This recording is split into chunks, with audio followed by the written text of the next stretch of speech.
Good day, my friend. Are you far from your friends and family, miles apart? Even farther now from God in your heart. You drifted from home across the sea, but your soul's grown distant from divinity. Hindi mo to plinano, my friend, pero sa dami ng pagod, lungkot, tukso at pagkukulang, nawalan ka rin ng lakas para lumapit kay Lord. But friend, hindi siya kailanman lumayo sa iyo. Akala ng lahat okay ka, na masaya ka abroad, na tagumpay ka na. Pero ang totoo, lagi kang may tinatagong bigat. May mga desisyong nagawa mo para lang makasurvive.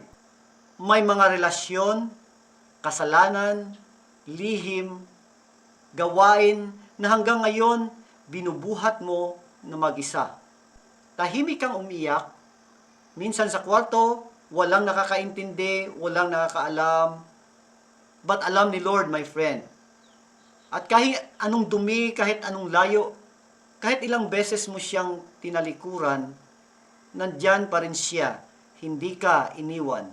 No matter how dirty, how far you've gone, no matter how many times you turn and run, He's still there. Always has been. Never left you, not even then. No matter the distance, the guilt, or the fall, my friend.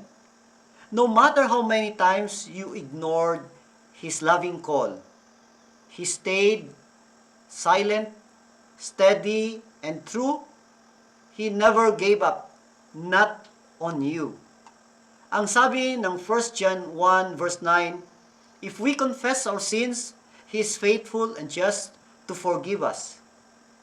Friend, hindi lang siya basta ang nagpapatawad. Tapat siyang magpatawad. At hindi lang kapatawaran ang binibigay niya. Nilinilis niya ang puso mong wasak, madumi, at sugatan. Hindi mo kailangan, my friend, magpanggap. Ang hinihintay lang ni Lord today for you na yung totoo mong sorry, Lord. Hindi siya galit sa iyo. Alam niyang nagkamali ka. Alam niyang nadapa ka. Pero mas alam niyang gaano kanya kamahal. Gusto lang niyang bumalik ka.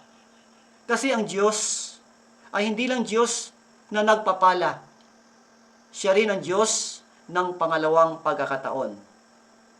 OFW ka man, may kasalanan ka man, may kapatawaran si Lord. Hindi pa huli ang lahat. Kay Lord, laging may panibagong simula. So friend, don't carry it alone.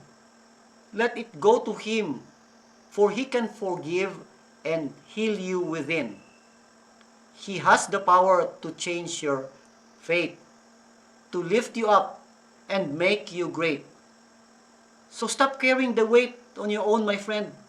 Surrender it to Him. Let His grace be known. He can forgive. He can renew. He's waiting to heal and make you true.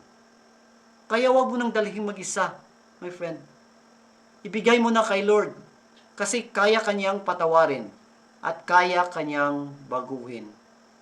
May the grace of the Lord will always be upon you.